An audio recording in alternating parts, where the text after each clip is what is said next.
was that these people were sophisticated, that there was fucking crazy types of technology before us. But the problem is they looking for Proving is that we don't know shit. You see what I'm saying, though? Nothing. We can never They look, prove yeah, that's what it is. We'll never know. They denying it because there's no documentation. We're never gonna know. Who has the answers?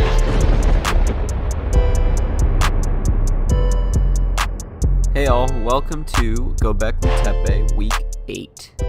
It is August 20th, Yeah. and coming at you from Berkeley, California is Juan Marillis, me, and from New York, Juan Pablo. Yeah, we back. We back in New York, people. No more Jersey for now. Back in the Big Apple. Yeah, and I'm City. out of LA. We've been Yep. moving around a lot lately. We started know. LA and Jersey. Last week was LA, Vegas, and now here we are, Berkeley, New York. I know. We're traveling Latinos, you know. We got a lot of shit going. Just finding our Um, place in the world. Yeah. Hopefully within a year it'll just be LA, you know. You already know. But spoilers alert. We don't know yet, but we'll see. Okay, so I think we got a great episode. I feel like it's probably gonna be our heaviest episode yet. Lots to talk about, yeah, for sure. Yeah. So for this week, so that people have an idea of what's going on, so I'm gonna do the updates as usual, and we're gonna delve into Blackkklansman. Of course, we're gonna have a no spoilers. Then we're gonna delve into a spoilers. Probably gonna be much more filled with conversation, which is why we asked you to watch the movie. I think this is one of those weeks. We say this every week. I'm sounding like Conan already, where he's like, every week is going to be a good week. I genuinely believe that, but every week I say you should watch the movie to stay in the discussion because the discussion is going to be really good. This week in particular is one of those that you really cannot miss. Blackkklansman is a very heavy film, and I think this is our trilogy. As we were talking about just now, this is our The trilogy culmination. of the racism and political discussion in America. Even though we don't get political on Go Beckley, Not a political podcast, but not a every week. political podcast. Let's note that right now. But we are into relevant films. We're into those heavy hitting dramas. We're into the films that really talk. And honestly, we started with Sorry to Bother You, then we hit Blind Spotting, and now we're at Blackkklansman. I think this is the trilogy of the year so far. They're the three relevant films of 2018 that really, really speak out. And we're going to talk about Blackkklansman in this one. But yeah, I feel like the conversation we both agreed is going to be quite heavy. So we're not going to be including a mini topic. We're going to use a bit of that time to delve into a couple of themes a little bit more, and we're gonna have a song of the week at the end, and then after the song of the week it'll delve right into media of the week of next week. So Just close you out with something happy to finish, to just get this topic out of your head. yeah because it's gonna be quite heavy, but nonetheless enjoyable film. We'll get into it, but before we get into it, let's start with a couple updates from the week. To be fair, me and Juan have been very busy, so I'm not going to give you a full comprehensive update this week, but just some important things I feel like you should know about that happened this previous week. So, of course, first and foremost, I want to say my condolences to the Aretha Franklin family. May she rest in peace, one of the greatest icons of that we've ever really gotten to know in music. And shout outs again to all the fans. My mom grew up listening to her, and I grew up listening to her. So tragic, but great that she was able to share her voice with the world. That's just to start off. Kind of a twist, but still in the music industry. I think this is super cool, and I'm glad that the industry is kind of moving into different directions. But Young Thug dropped an album this past Friday called Slime Language. And for those who don't know about Young Thug, and actually I didn't know about this either until this album came along, but he has a deaf brother, and originally this year he wasn't projected to drop any albums because he wanted to take the year off in respect of his deaf brother. Just to, I don't fully understand the concept that he was going for, but he wanted to take a break from music for a bit, probably dedicate some more time elsewhere. However, this transferred in a different direction, and he released Slime Language, which is under his Young Stoner Life record label, which is under 300.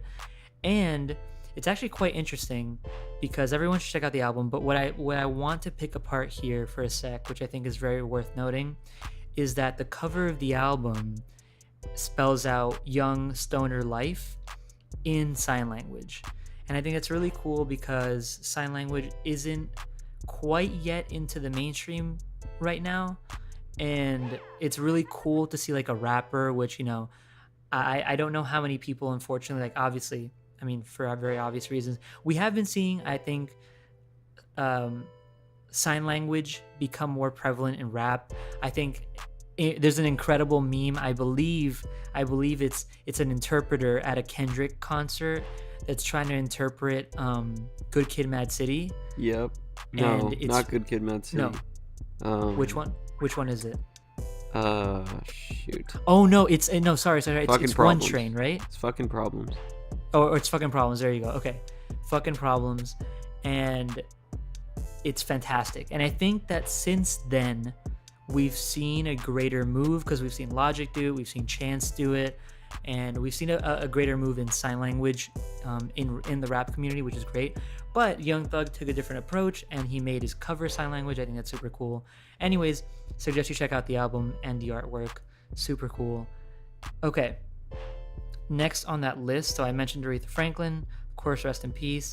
And I wanted to mention one more thing that I thought was interesting, which was, hold on, let me just find it real quick. Oh, Crazy Rich Asians. Okay. So, Crazy Rich Asians, as we all know, if you haven't been keeping up with the headlines, it's the first fully Asian casted film that just basically doesn't typecast Asians anymore in Hollywood, and it's basically a film where all Asians portray all different kinds of roles. Major step forward for representation in Hollywood. Again, it kind of fits within our theme, which is why we're going to mention it at the end of the episode for obvious reasons.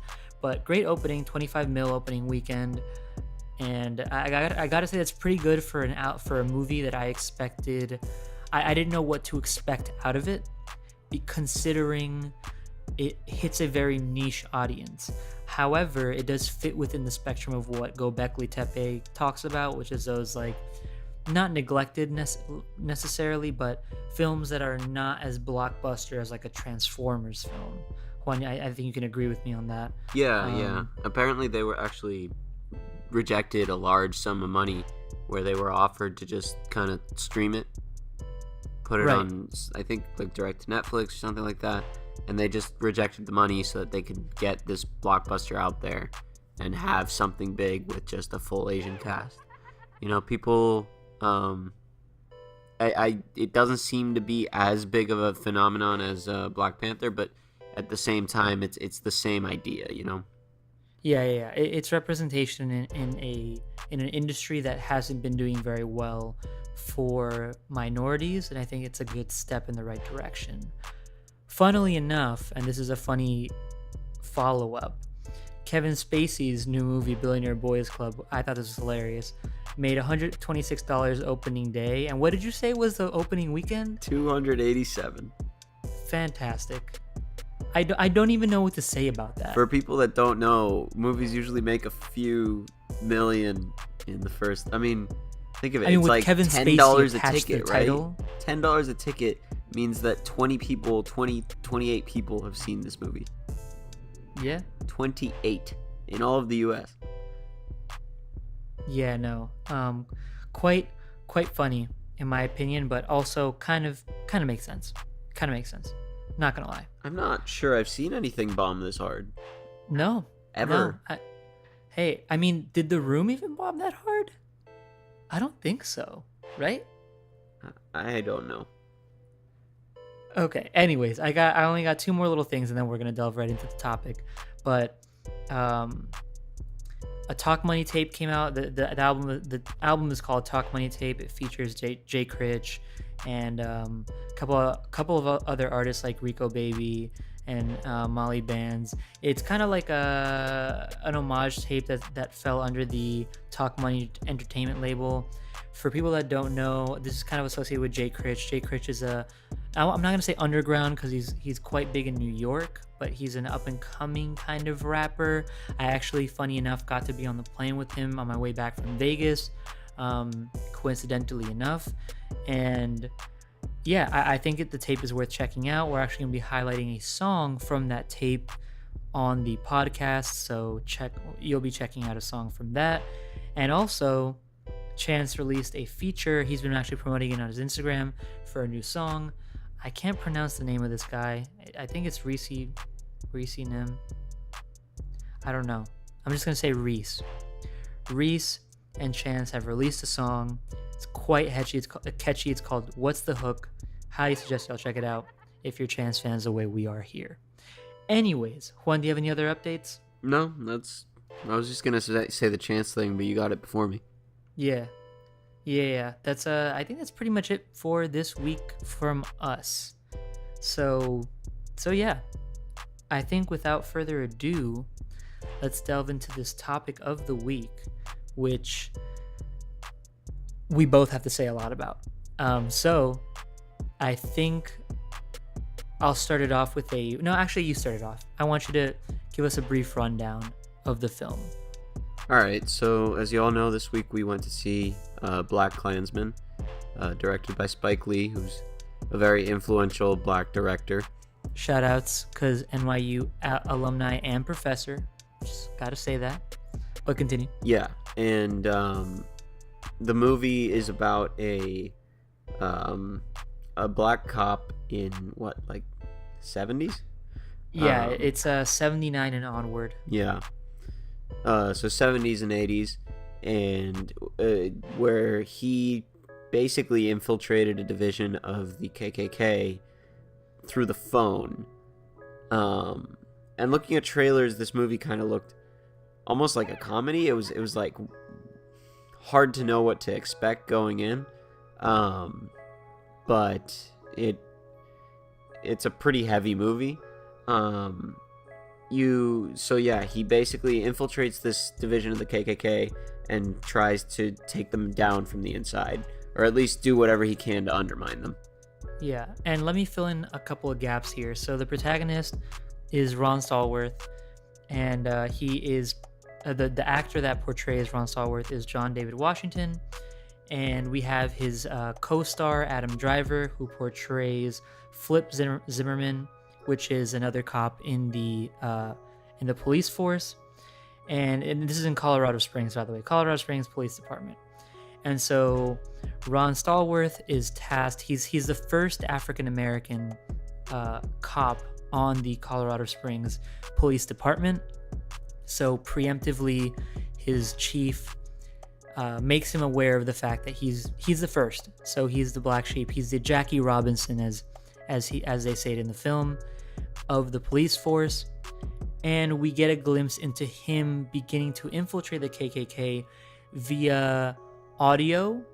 So he pretends to be Ron Stallworth himself, basically, on the phone, and we see his partner, Flip, as the physical embodiment of Ron Stallworth.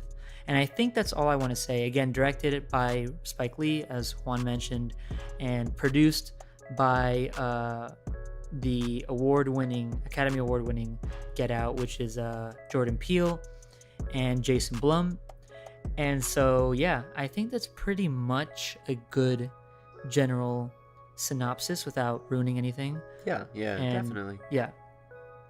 So, review, I guess, like, Juan, give a couple of thoughts, obviously non-spoilers, but just a couple of ideas of what you thought about the film for those who might have not seen it but are listening right now. Maybe some words of encouragement before the film, or like what your general idea of the film was. Yeah, so I think this movie is an incredibly relevant and just important movie to come out in this day and age. I think it has a lot to say, and that although for me sometimes it was a little heavy-handed, there are things that really need to be said and need to be kind of out there in the public. So for in just that's pretty much what you can go in and expect. But otherwise, the movie is a really well directed, mostly well acted film where, and I mean, that's what you can come to expect from a Spike Lee movie. Though, and yeah, I mean, in part, sorry, there was. It's hard. I feel like it's hard to talk about this Hard to without talk spoiling anything. You know? Yeah, without saying much about the movie. Yeah. It was definitely 'Cause it well really written, delves well into directed. A lot of the shots were really impactful. And I mean, they were shot to be that way. There were a lot of kind of directorial choices that were really interesting to me, which is again hard to talk about without mentioning specific scenes. But for the most part, the movie was really well made and really kind of dramatic. You're either at the edge of your seat, you're laughing from time to time, it breaks the tension a little bit, but then it goes straight back to, you're scared for these people's lives because they're infiltrating this horrible organization. And yeah, I think those are my basic thoughts on it. Okay, yeah, I agree. I think it's hard to talk about this film without going into specifics because what we mentioned in the beginning of the film is as much as you need to know, because I think it delves right into everything. We're talking about a police force duo that's encountering a very dangerous organization, and you definitely see that through the film. I think Spike Lee, his directing, I think, was very much on par with what you expect out of him.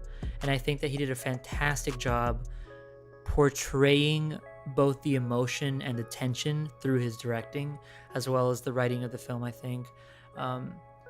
I think that what we're going to talk about later, I think, is just the acting. More so, it can tend to be a little awkward, again, without mentioning any specifics.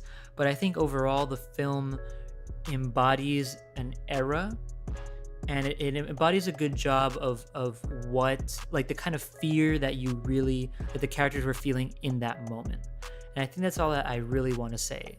Go ahead. There are a few things that I want to continue on speaking about in this non-spoiler section. I want to mention that a lot of times I was watching this movie and it just gives you a weird kind of vibe where, I don't know, it reminded me of kind of like an old noir movie from time to time.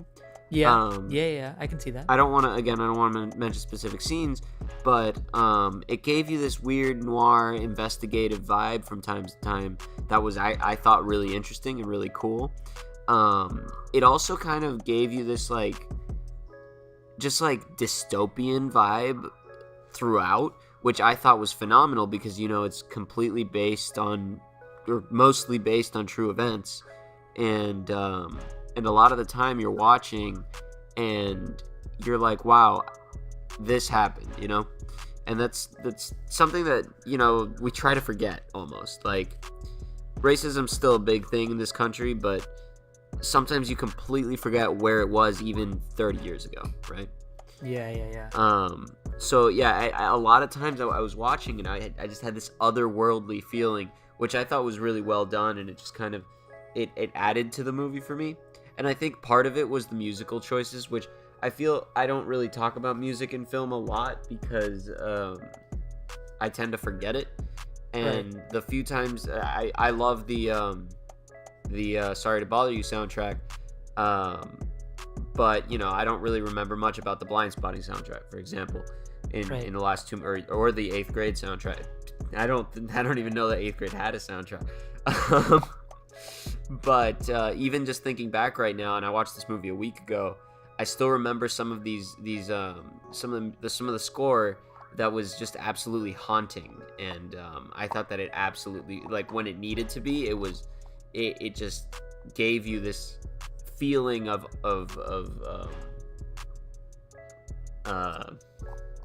it just made you feel dread. Yeah. And I thought that was really well done. I have to relate with you on that. Again, no specific scenes, but if there's one in particular that I'm thinking of that I'm sure you. Yeah, I mean, here's the thing. I think that the way that the directing works with the music is phenomenal, and I think that I think noir is very much a prevalent feeling. Not only that, but and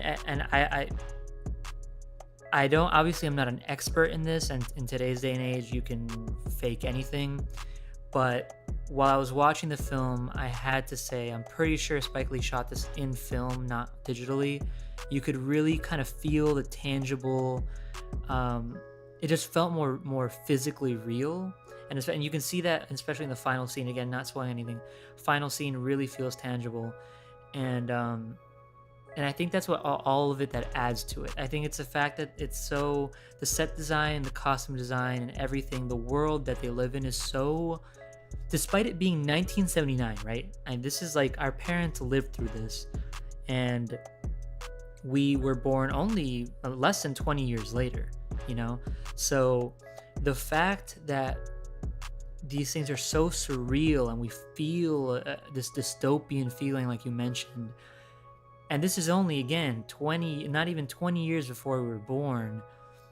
I think every element of the film really added to that environmental feeling of dystopia, which many films can often miss by a hair because of the lack of the combination of the film directing or the music, or just the way that the whole scene is set up and whatnot. But I gotta say, without delving into specifics, without delving even into criticizing the plot or the acting, I think that the production of this film really encapsulated the ominous feel that you get from how surreal these events were in the past. And I honestly, for me, it's bizarre. I think for most people watching this film, it's bizarre.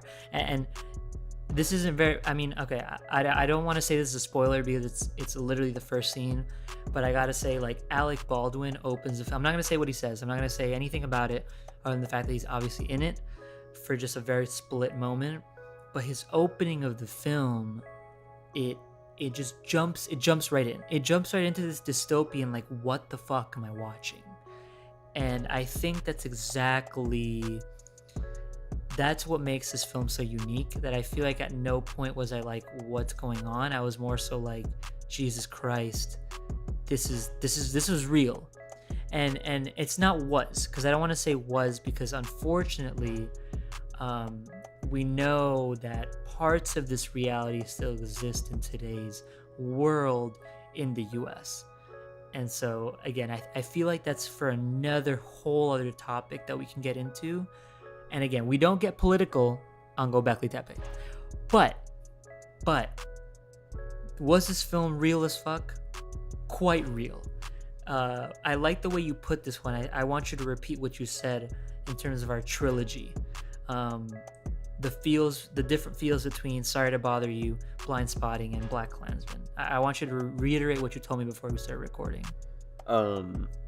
I think you mean the progression of... the progression, right. Yeah. The progression of the trilogy that we've been reviewing. Yeah, so, I mean, other than the break for 8th grade, the last few weeks have been very much focused on these political, racial identity and racial standing in the world movies. Especially in America, more so. In America. Which we find in Sorry to Bother You, Blind Spotting, and Blackkklansman.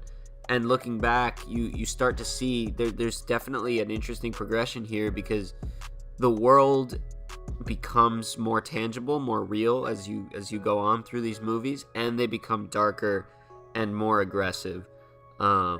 Because I mean, you look at I see Sorry to Bother You as a political satire, but also, you know, a straight up comedy. Like, I think that movie's hilarious, right. And on purpose, right? And Blind Spotting is less so. It has its moments where it's really funny, but also when you're laughing, you're just like, should I be laughing? This is kind of weird. Right. This is like dark. And I'm not sure how I feel. And then it ends I mean, Pretty- it has pretty a high- decent, Pretty high note overall. I High think note, it's but- a satisfying ending. but you know, it's a pretty darker movie overall compared to Sorry to Bother You. And we get here, and this movie is much darker than the other two, because it's not only because it's dealing with prevalent issues like the other two, but it's also dealing with them, you know, in a situation that's already happened. Not only that, but I feel like Blackkklansman is very much an escalated version of both of them put together, because, so excuse me, in Sorry to Bother You, you have these. It's primarily these elements of comedy with deeply rooted political commentary and racial commentary, but you have these so many comedic elements that you're able to laugh while understanding the jokes. Then with Blind Spotting, again, it's like darker. The political commentary and the racial commentary is very real, and you're laughing, but you're almost questioning it. In Blackkklansman, anytime that you're laughing, you're 100% questionably laughing, because you're laughing because of how ridiculous these things are, and you're almost like, what? Like, you're immediately like, what the fuck? And you're laughing because you're like, this is so bizarre that I can't believe this is real. But the thing is, you start laughing and then you quickly realize how dark it is. Yeah. And so I feel like that's really the progression. I think you hit the nail right on the head with that. We've kind of gone through this weird, started with comedy with a touch of dark into a full dark with a touch of comedy. So yeah, I think, do you have anything else you want to say? I feel like we should really delve into the spoilers section at this point. Well, for those who haven't seen it, I do want to mention my cons with the movie, because I think go ahead, yeah. it's mostly been praised right now. I do want to mention that I personally thought that some of the acting was a little bit off. I don't know if it was on purpose or not, but I felt that some characters weren't. I mean, again, this is based on a true story, but I didn't feel like some of the characters were believable. I thought some of them were very heavy-handed and very like one note. And then there was also the fact that I felt that a lot of the that sometimes some of the dialogue was a bit awkward. So those were my main problems with the movie. Yeah. Yeah. I think the heavy-handedness. I think, and this is just something I feel like worth noting.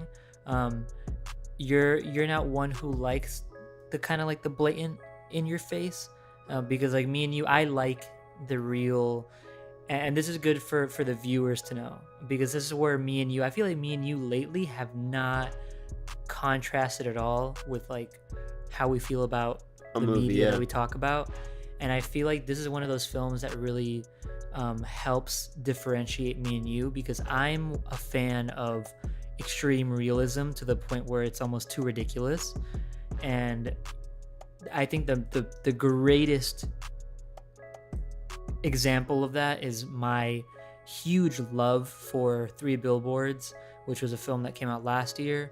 I loved that film to death. It was my favorite film of the year by far. Juan, you had your reservations about it. You thought it was too over the top. You thought the characters were too dark, and you did not like the ending whatsoever. Oh no. Yeah. I can accept that. I think it was a well-directed, well-filmed, well-written, well-acted movie, but I just didn't like it. Yeah. I tend to like the darker shit that delves with societal darkness to the point where it's a little too real, and you're like, okay, this is a little twisted.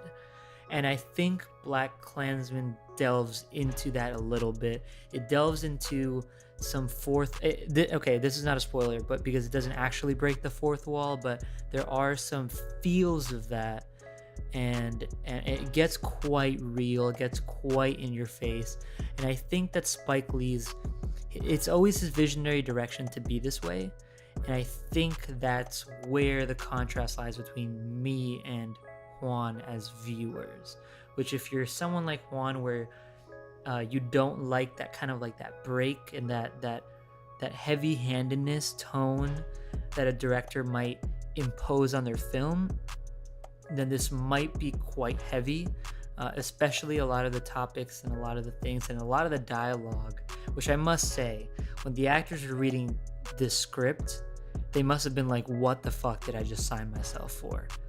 Because I would have had such a difficult job, like such a hard time doing any of the roles related to the KKK. And it's crazy because like Adam Driver's a really chill dude, and even the guy that plays David Duke, I'm forgetting his Topher name. Grace. Yeah, exactly. He's such a sweet guy, and you barely see him in Topher films Grace. too, you know. And it's just incredible. I mean, of course they're actors. That's the point of their job, right? But you have to think about the fact that at some point they sat down on a table and were like, okay, this is what we're doing. You know what I mean? Like, it's kind of bizarre. Yeah. And so yeah, I think that's where the contrast lies. However, I don't have any negative remarks for now, or any like takeaways. For me, I'm done, I think, in terms of wanting to delve into the spoiler section. Cool. Yeah. Let's Okay. go into it. So this point forward, please, if you haven't watched this film, I say this every week, but god damn it, please, if you have not watched this film, go watch it. This is the film that you should be watching, honestly, before you watch this, because this is a very heavy film. Anyway, spoilers from this point on forward. Let's delve right into it. Let's start from the very beginning. So, Alec Baldwin scene. One, thoughts, go. Okay, so the Alec Baldwin scene started with like images of the end of the Civil War. Do you remember that? Because Yes. I was very confused just coming in. Yeah. I was like, I thought this was in the 70s, and it is. But so that scene is Alec Baldwin kind of doing what seems to be a KKK or not KKK, but It's more like a propaganda, sort of. It's a manifesto. It's what's it called? The what was the Confederates? It was the like a Confederate, Confederate manifesto where he was like talking about how like, or basically he was making a speech about how horrible it was that they had lost the Civil War and how they needed to make America, great again. which we all know what we're referencing there. I mean, he didn't say those words, but like this is what I was talking about with the heavy-handedness. It starts with basically a Trump allegory, right? It starts with, hey, let's make America back to how it was. And as much as it was fine for a while, this is something that goes on for the entire 2 hours, and I thought it was a bit much. But yeah, this scene was really... I almost forgot about this scene until you mentioned it, because it's just so out of nowhere. Alec Baldwin doesn't show up again. Well, yeah, no. He also, that's fucks why I up the liked manifesto. it, because I feel like it's such a slap in your face. Like, why? Because you're like, it starts so slow, right, with the end of Civil War. You're like, I don't know what the fuck's really going on. And then all of a sudden, Alec Baldwin gets in front of a projector, and the motherfucker just starts wilding out on his, like, KKK, civil, like, southern beliefs, anti-black, anti-Jew, like, all this, like, crazy shit. And it's like, the thing he is, say that, the theater was laughing. Yeah. Because it's bizarre. So bizarre. So weird. It almost reminded me of, well, I mean, I guess if you check my Instagram in the next few weeks, you'll probably see something. It was interesting to see this whole him in front of the projector thing, because me and you actually did a photo shoot, yeah. kind of for fun during my graduation, where we turned on my projector and put some interesting imagery and just kind of had that going while I was in front of it. So it reminded me of that. And if you guys want to check out my Instagram, it's Paravoso. Plug-in, shameless, but whatever. Yeah, it'll be in the description though, every week. Check it out. If you haven't already followed us, please follow us. I think that it's like, I like that scene a lot because it delves right into, I feel like it's a great foreshadowing for what kind of slurs and what kind of film this is gonna be. It pulls no punches from It's the a tone. very It beginning. definitely sets the tone. Sets the tone incredibly well. I personally was not a fan of the fact that he fucks it up. Oh no, I love that. That made it for me. Why? Because it's so funny. Like it makes it that much more ridiculous. Like you could this guy is scum from the very beginning, right? He's like but it's just so funny because he's like like he's doing this shit and he's just fucking up and he's like, I gotta do it again. It's like, what was the line again? And it's like, oh my god. For me that's what made it. I was laughing more at how ridiculously stupid he was than what he was saying, because it's so. I mean, I don't know. That made it for me personally. No, I mean, I liked it because I thought it was funny. I was just confused by the choice, really. I was hysterical, honestly. Honest to God, I was hysterical. I thought that was hilarious. But okay, moving on from that though. Do you want to start with any particular scene? I feel like let's try to move chronologically here. But what is the first thing after that really stood out to you, good or bad? I want to say, like, because I know you have qualms about the character relationships and the acting per se. The Wire reference was great when he's having his job interview, and the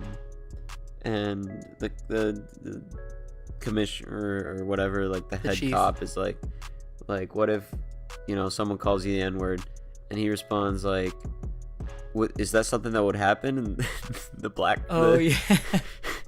And he's like, the other guy interviewing him is like, shit. Yeah. I mean, I'm pretty sure that's realistic. a reference to The Wire, which was a really influential show. That I've only watched season 1 of, but I thought that was really funny. I don't know, I just kind of wanted to mention it. No. I thought that was phenomenal. I think that's the first major laugh that you get out of the crowd, right after that whole ridiculous Alec Baldwin scene. I do want to mention though, going into, since we're already talking about it, we could start talking about the racist cop, can't we? Yeah. The one racist cop, because everyone's like fine unquote, except this guy. Yeah. Quote on the most flamingly racist cop. I don't know, man. And again, okay, this is kind of a precursor to our conversation here, but like, at some point in this conversation, I do want to. I guess I'll mention it now. But for those who are unaware of the persona of the person that is Boots Riley. No. Let's save this. No. But I want to mention this though. I want to mention this really quickly. Boots Riley. I'm not gonna delve into the whole thing.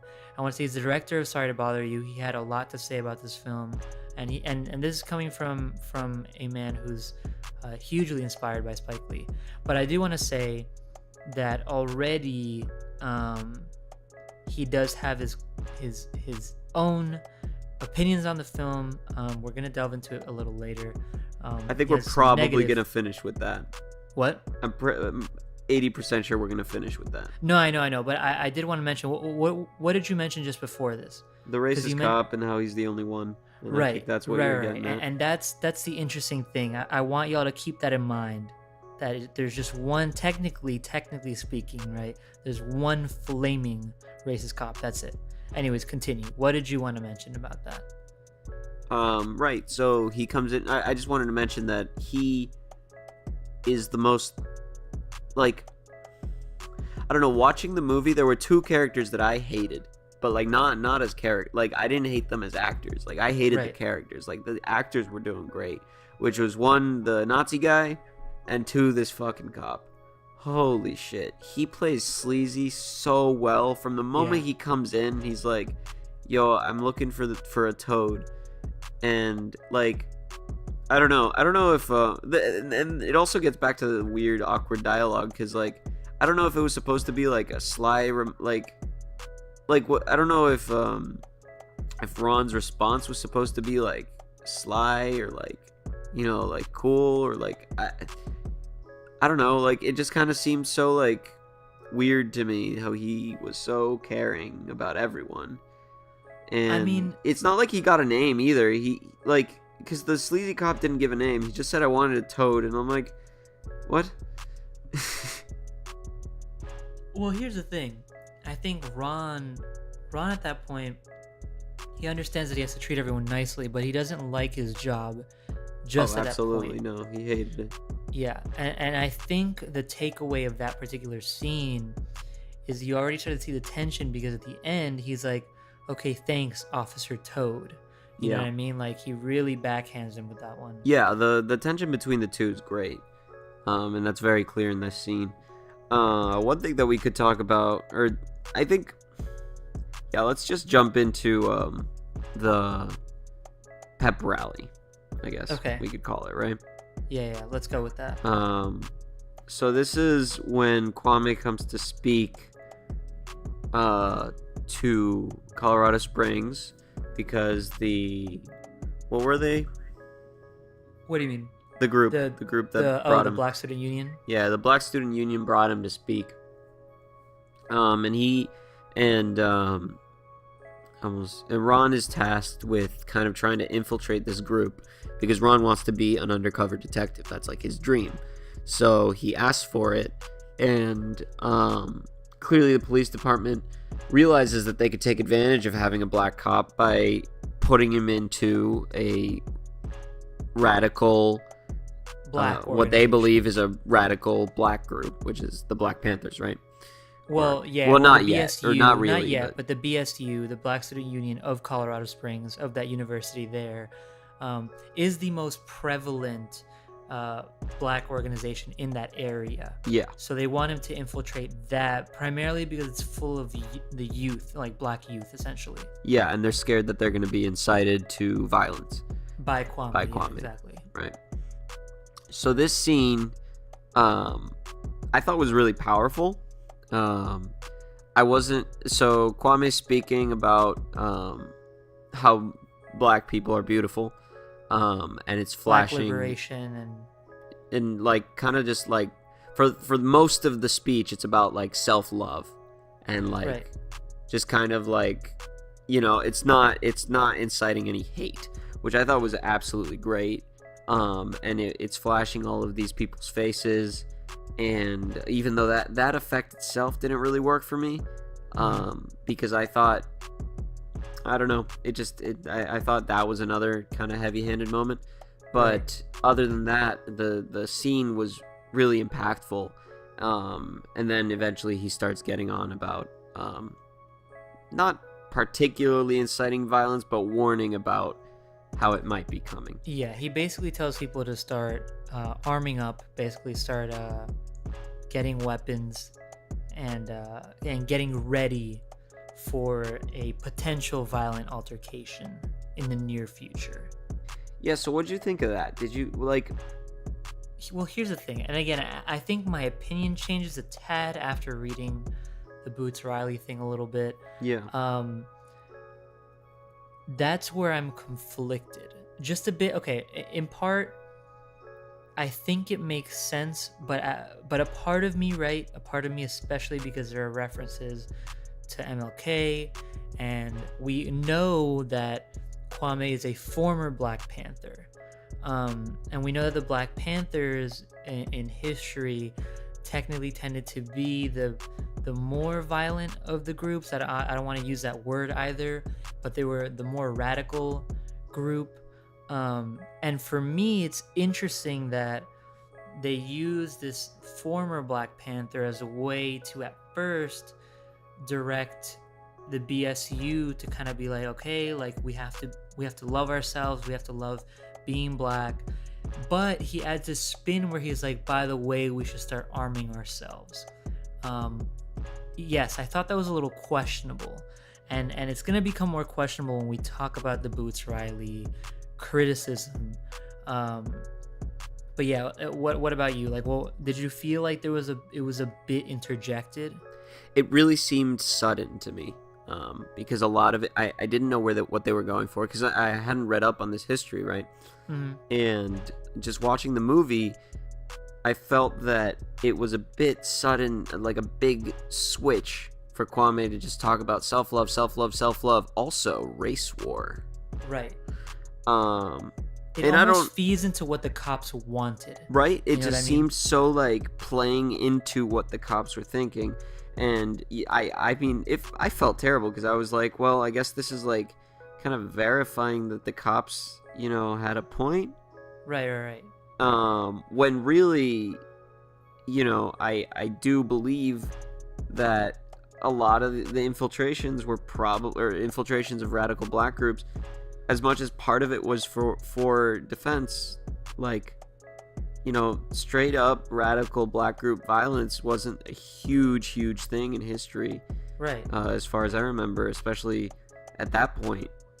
So like looking back, it was mostly, for the most part, peaceful, and you know, kind of verifying the cops here was a little bit weird. Yeah. Also, we don't ever really touch that point again, considering the BSU maintains a pretty peaceful approach throughout the whole film. Yeah, they just do never not riots. They do imagine they do Yeah. protests.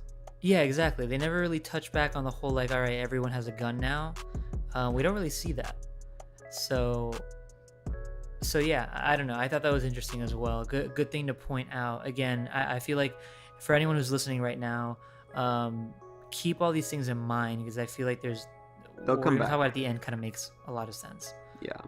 And then, so I'm going to get into just quickly, and I won't talk about it again, but I did not buy the relationship between him and the And leader, the president of the BSU. the president of the BSU. I thought that it was so, first of all, random, because it just didn't seem like it was something that he super cared about. Like, throughout the movie, he didn't really, like, he didn't seem to care about her all that much. Right. But at the same time, his dialogue is so awkward that I almost can't buy the fact that they're together, because every single time they talk, it's about like, and like he even points it out, every single time they talk, they get political, and like Right. that's especially since their like point of views don't exactly match, and especially because he's a cop and she hates cops. It's just so weird to me that this relationship, or that we're expected to buy this relationship, which just to point out, isn't something that actually happened. Right. Again, something we'll get into in a sec. I feel like in a couple minutes we should Oh, really it's delve building. into that. But here's the thing, and I agree. I think looking more into it retrospectively, I think the relationship was cute, and sometimes I feel like that's enough to buy me into the story. But I want to take a less shallow approach to it and kind of delve actually into the relationship. But you're right.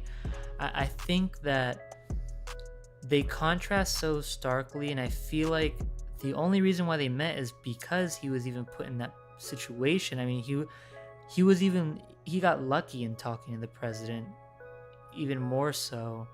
They already hit it off in a really weird way, where he's like, "Hey sister," and she's like, "Hey brother," and like, "Yeah, I'll catch you inside." And then like, he's like, even while he's still undercover, he's like, "Hey, do you want to get a drink?" And she's like, "How about later?" I don't know. In that part, I will say the relationship feels very fabricated. Yeah, for sure. And I have to agree. While I did like it, it felt very fabricated. And from a point of view, story-wise, I have to disagree with the organicness of the relationship. Also, for those listening, I'd like to apologize if you do hear. I don't know if you'll manage to edit it out, but there's like screaming outside. It's like people chanting. Kind of sounds like Okay. a protest. Interesting. Okay, well, you are in Berkeley, so hopefully the denoising kind of tones it down a little bit. But yeah, we're living in quite loud cities, so you're gonna have to pardon us if we Bear with we us. do. Yeah. Bear with us if there are any strange sounds. But yeah, going back to the relationship, I agree. I thought it was, I don't know. I just couldn't buy it, especially at the end where she's like trying to make him choose between her and his job, and he's like, yeah, no, he pretty much chooses his job, which fair, but like it just didn't seem like they had gotten to that point yet. Like it barely even seemed like they were dating. Right. Not gonna lie, they kind of like went out a few times, but like there was never a point where I felt any romance between the two. It just kind of, I felt like that was just added to add to the drama of the story, and I didn't like it. Yeah, no, I agree. I think I can understand your point of view. All right. Okay. Other scenes. Let's go ahead. Well, I feel like I would be really. I mean, there's a lot of KKK stuff that I want to talk about, but the big one that I want to talk about, I guess, since we're surprisingly low on time, is the parallel scene where they're doing the what's it called, Black Power and White Power thing. Yes. Okay. So the climax of the film, sort of. Pretty much, yeah. Yeah. So I thought that was a super interesting thing to do at the end, because this is actually something I read on Reddit, so I don't want to take credit for something that I'm not, that I didn't come up with.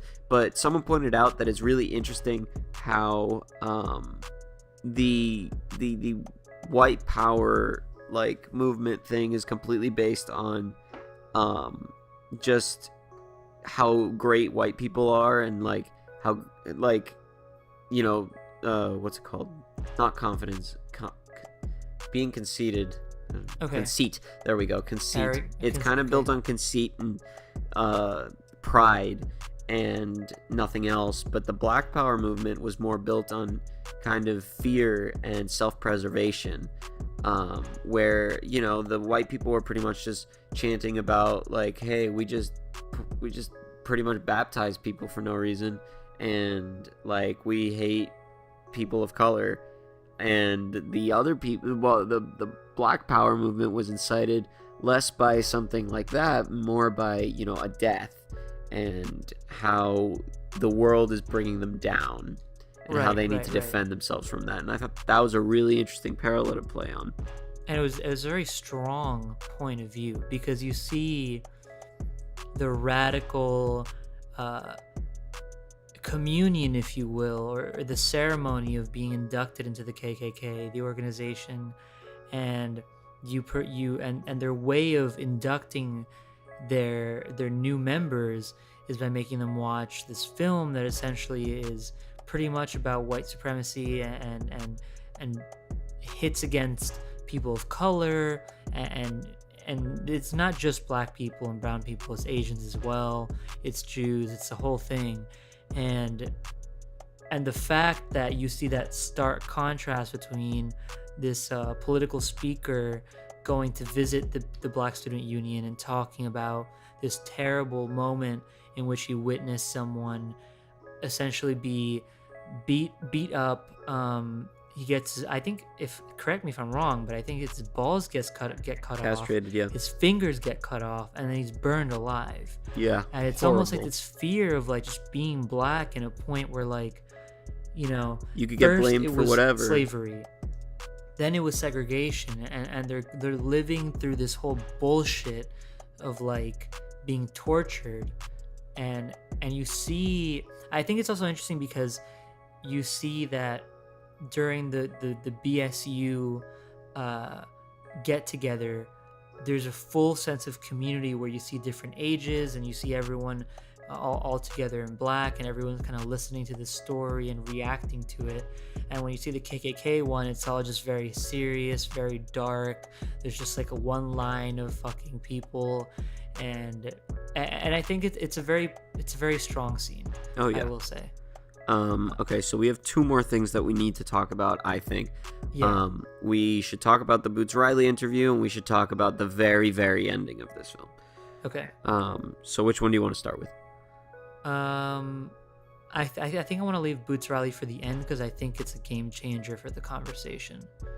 So let's talk about the ending scene. I think it's very much worth noting.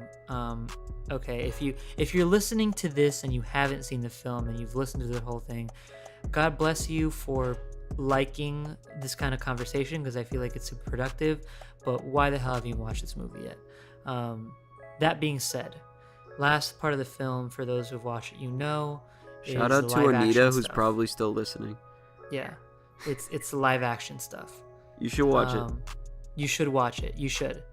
But Spike Lee goes on in this final film after he does his iconic dolly shot, which you see in every Spike Lee film. I thought it was beautifully incorporated. After you see the two characters kind of dolly forward into this cross burning, you get glimpses of real life things that happened last year, KKK rallies going against Black Lives Matter. You see Donald people Trump dying. You see Donald, of course. You cannot see Donald. You see Donald. And you see a lot. There's a lot to be said. Obviously, no relation to the plot of the film per se, but there's still a relevance in terms of the political commentary that we're seeing. And yeah, what were your thoughts? I know your thoughts are a little different than mine, but I want you to go first here. Well, I thought that changed the way that I left the movie, you know? Of course, yeah. I thought that kind of the ending of the movie, while not being particularly happy, was fine. Like, you know, they caught the racist cop, they made a dent in the KKK, they, like, tricked David Duke. By the way, we didn't mention it, Topher Grace does a great job as David Duke. Fantastic. Yeah, it seems to be like, yeah, we did all this, that was like our first mission, and now we're gonna keep going, kind of like a spy movie. And then it shows the cross, and then as it kind of continues to linger on the cross and the burning and kind of the reflection in what I still think is Topher Grace's eyes, it just kind of leaves you speechless. And then, because as it lingers longer and longer, the message stops being, now we're going on our next adventure, like it kind of seemed like it was at first, with, like, because they were like posing with the guns, and that just seemed out of place, and more of a look at this horrible thing, and then that transitions directly into the real horrible thing, which happened last year, in Charlottesville. Yeah. So amongst other events that happened last year. I think it was mostly just the Charlottesville riot. Yeah. Where, if you guys don't know, which you should, there were KKK supporters and white supremacists, and they were fighting a, like, you know, black rights rally.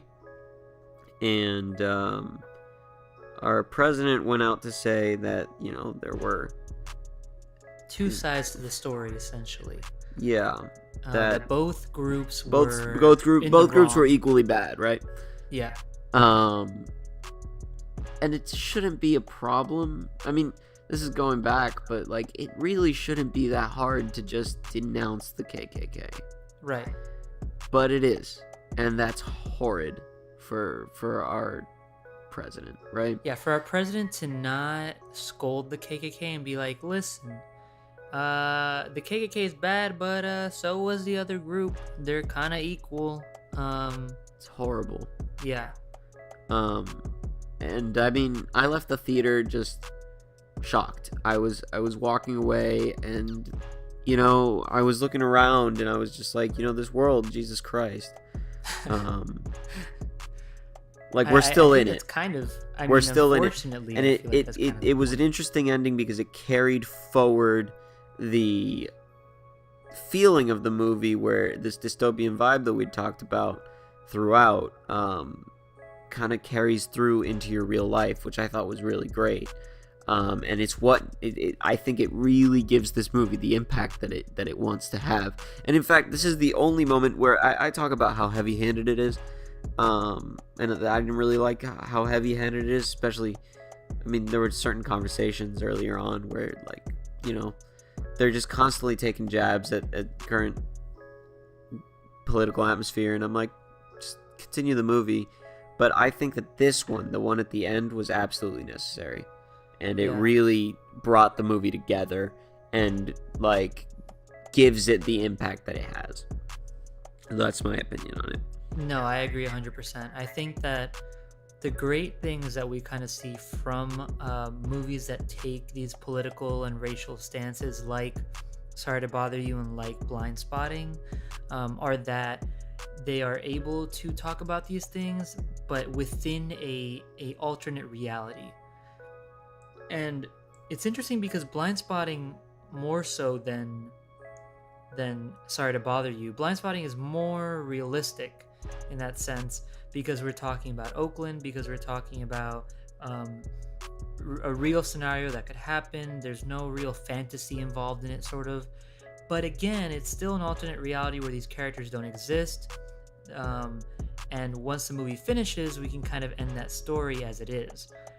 What Spike Lee does, which many films don't do, which is what made this film so impactful, is the fact that he goes, okay, this is the ending of this story, but your story is not over. And our story as a nation and as a people of America, I'm going to leave you with this, so that way the film doesn't end once the projector stops. Yeah, once you leave the movie theater. Yeah, you leave the film and you leave the theater almost like, shit, I'm living the reality that I just saw on film. And it sucks. Yeah, and it's crazy because despite anything you want to say about the film, I think that's the most realistic takeaway that it has. That it's one of the few films that you walk out of the theater being like, okay, but I'm still living what I just saw on screen. And I think that's the power of Spike Lee's passion to kind of not give a fuck about what he needs to say. He's gonna say it and he's gonna say it. Yeah. And I mean, this whole movie, right? This Yeah. whole movie, he was saying what he wanted to say. Yeah. And I mean, it comes through. And I like that about the film. Okay, one thing I do want to mention, we're gonna run a little bit over time, but I feel like I have to mention this.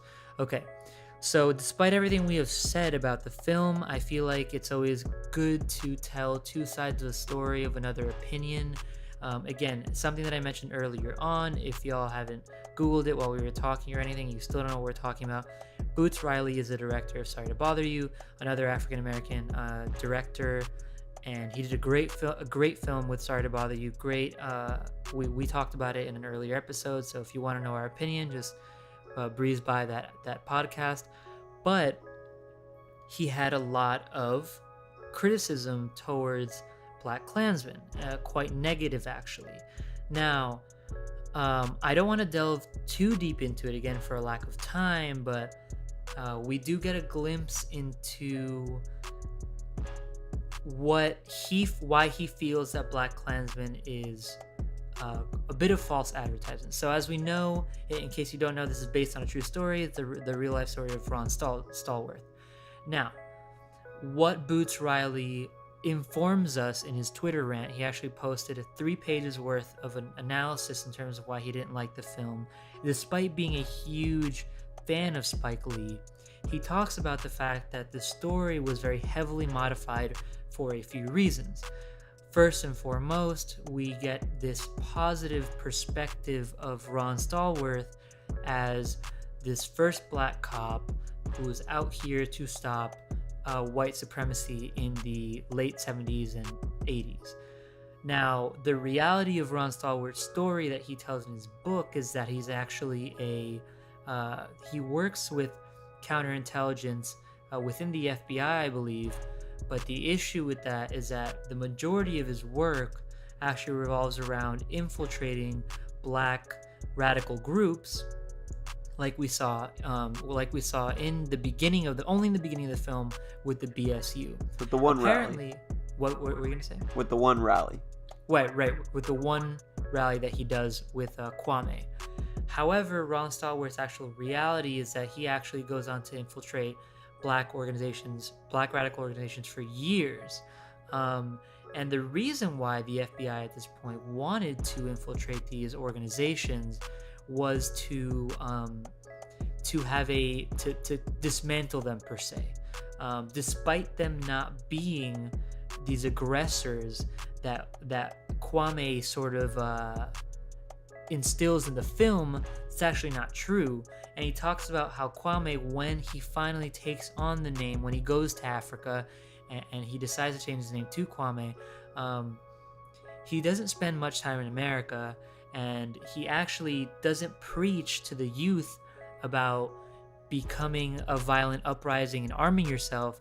He actually preaches to study, to learn about history, to learn about the black race, to learn about black culture, and to use that information for black excellence, for black empowerment. So right from the get-go, again, this is all the writing that we see from this director, from Boots Riley. He goes on to say that this whole perception of Kwame has changed, that the whole perception of Ron Stallworth being this hero, he actually says he's a villain for having to infiltrate these black radical groups. Not only that, but he also talks about how the FBI never really infiltrated the KKK and white supremacy groups to dismantle them, more so to use their leverage to benefit their continuing dismantlement of black organizations. Again, I feel like there's a lot that he says in his 3-page analysis, so I highly encourage you to find those tweets. Actually, I can actually link it in the description if you want more information about what he talks about. Then I also encourage you, because I always feel like one source isn't enough, if you're really into finding out more information about these topics, do your own Google search extensively. Again, we have 2 perspectives here, which is Spike Lee's interpretation of Blackkklansman and the story of Ron Stallworth, and we have Boots Riley as his information digging deep into what he knows in terms of the reality of the situation.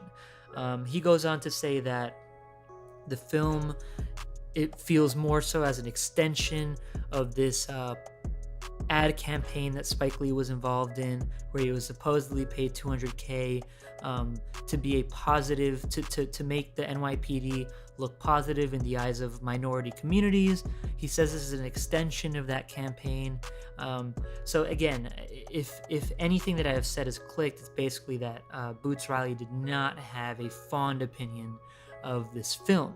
And I think he mentions a lot of good points. He says that also the relationship between Ron Stallworth and the president of the BSU was fabricated as just a love story to add into there, which makes sense, Juan, when you mention how it feels insincere. It's because it's not real.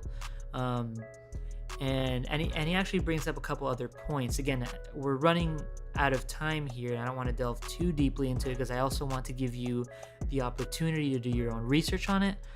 But he mentions a lot of points which make you question your feeling towards the way that the white cops are portrayed in the film to be kind of like working with the one black cop, especially at the end when they arrest the really racist cop.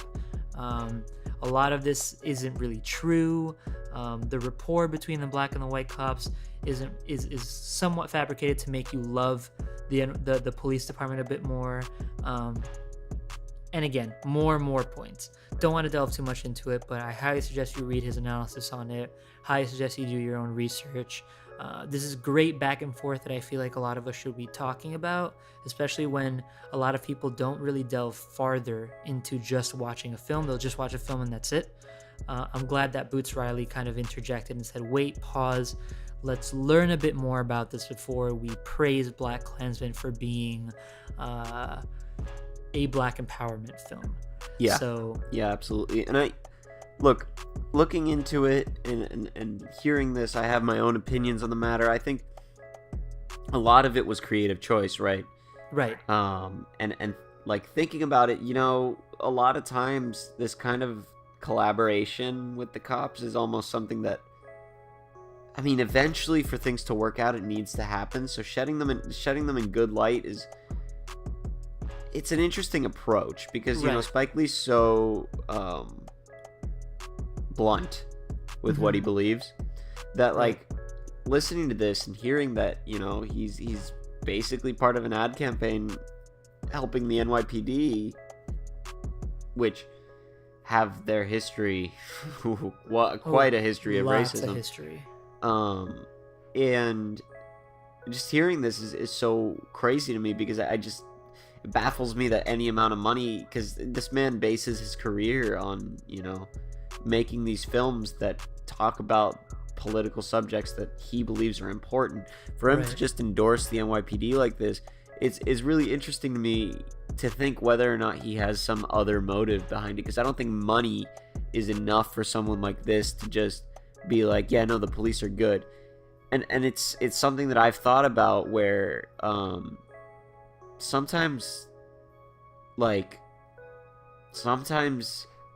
collaboration is what is needed, and more aggression just isn't going to help, right? 100%. No, I agree.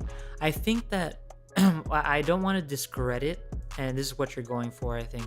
I don't want to discredit Spike Lee's creative choice to make a film that's slightly fabricated, slightly twist the Ron Star Wars story, but it gives us a good light into the collaboration that we should be seeing in this day and age between different races within the police force, but also within the U.S. I feel like, definitely we need to become allies of one another. So this could have come from a non-malicious source. I feel like Spike Lee knows what he's doing, so I don't want to discredit that. That being said, again, adding another perspective is good, because we want to see a full we want to get a full view of the situation. Again, I don't think Spike fully responded to this. If he does, we will obviously update it next week in updates. But no, I agree. I think that we can't take away the fact that this film does shed a positive light in encouraging this kind of collaboration that we should start to see, that I do want to see, because that's how we're going to get through this bullshit.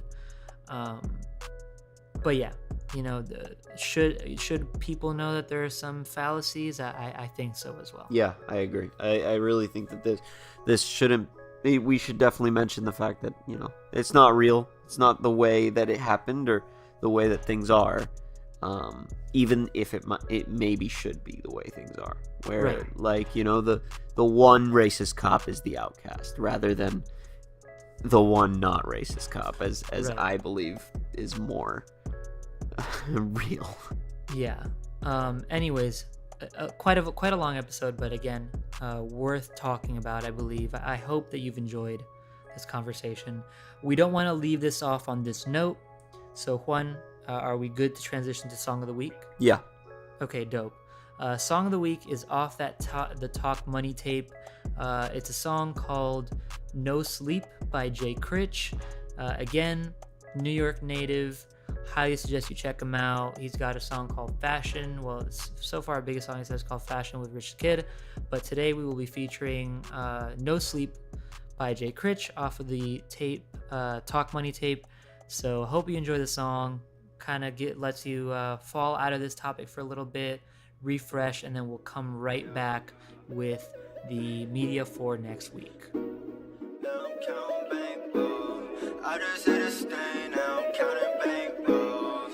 I've been finessing, I bet everybody knows. Boy, I wouldn't wanna be you a stain, boy, I wouldn't wanna be you a stain, boy, I wouldn't wanna be I need the cheese, I cannot drink, cause that means sleep, yeah. Boy, what you mean, it ain't about the green, and I cannot speak, yeah. I put a lean, then I roll a weed, and I pop a bean, yeah. I just wanna fuck her, but I cannot love her, cause she is a skeeze, yeah. I cannot love her, I just wanna fuck her, cause she got her cheese, yeah. Take her to the mall, show her the ball, and run up her fees, yeah. I hit her jig, I'ma bust up that bands for the summer. What you need, I serve you like a server. Bitch a boss, I'm thinking I should buy a Chanel runners. I took a loss, but it's all good, my niggas talk gunners. I'm straight out the hood, I came out the hood, it's all in that summer. I I just hit a jig, now I'm on a come. What you need, I serve you like the butler. Cut the bullshit, I ball like Jimmy Butler. Scoop your girl, now she sucking on the covers. Fuck 12, I be ducking on the covers. Hit a jig for the road. Smoke weed by the auto. Pauline by the phone. What you need, what you want. I won't splurge on a hoe. She get curved like a bow. Hit your curve with a scope. Let it go and reload. Payday in a row. Then they fucking up the stove. Just stole, drinking O's. Bundy, count roll. I made some comments today. That money come quicker than fast food. They always got something to say. Broke boy, who asked you? I get it in anyway. On that money like a tattoo. I'm mobbing a phone right past you. You with me cause that's what the rest do. I need the cheese, I cannot drink. Cause that means you sleep, girl. What you mean? It ain't by the green, then I cannot speak. I put a lean, then I roll a weed, then I pop a bean. I just wanna fuck her, but I cannot love her cause she is a skeezer. I cannot love her, I just wanna fuck her cause she got her cheese. Take her to the mall, show her the ball, and run up her visa. I hit a jig, busted up in for the summer. What you need, I serve you like the butler. Yeah, I serve you like the butler. What you need, I serve you like the butler.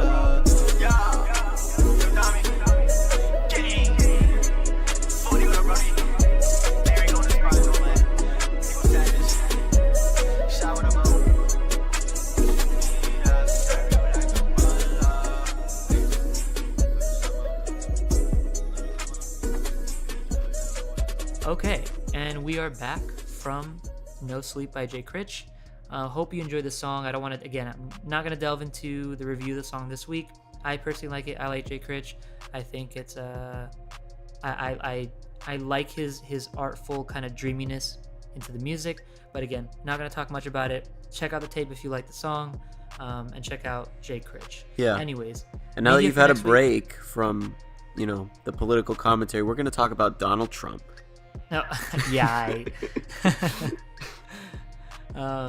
Media for next week, Juan. Introduce us. So for next week, we're going to talk about Crazy Rich Asians, which is, we mentioned it up front. It's doing really well in the box office. It's getting really good reception. People are saying it's really funny. And it's kind of the Black Panther for Asian people in a way, where it's the first movie that is really fully representing them in Hollywood, where the whole cast is Asian. Some opinion pieces saying that this is a huge game changer for the Asian community in Hollywood. I've heard that it's got a relatable cast, and that we should see some changes based off of this film. Oh yeah, and I absolutely hope so. Maybe we'll see in a Latino one of these. Yeah. Maybe one day we won't be comic relief. Oh man, that's for another episode. But yeah, no. Media for next week. Crazy Rich Asians, kind of staying on top of that social commentary vibe that we're going with here at Go Beckley, but we're not political. Remember that. And anyways, it'll be happier. Yes. Yes. I'm sure it'll paint a less depressing view of reality. Yeah, we hope so. Anyways, I think that's pretty much it for this episode, right? Yeah, that's it. Yeah, thanks for listening to Week 8. As always, we got our social media at Go Beckley Tepe on Instagram. You got at I Feel Like Juan Pablo, that's me on Instagram, my personal account, at Pidoso for Juan's account. Follow us just to stay in tune with our lives as well as the podcast. Make sure you stay up to date. Get those notifications on YouTube, on SoundCloud, on Apple Podcasts. Subscribe if you haven't already. And I think that's pretty much it. Make sure to follow us, and thanks for listening. Thanks and for if you've listening, been guys. here for a while, you know what? Toodles to you. And if you've listened to this for the first time, then God bless you. Keep following us, and stay tuned for week 9 next week. That being said, thanks for listening, and we will peace the fuck out.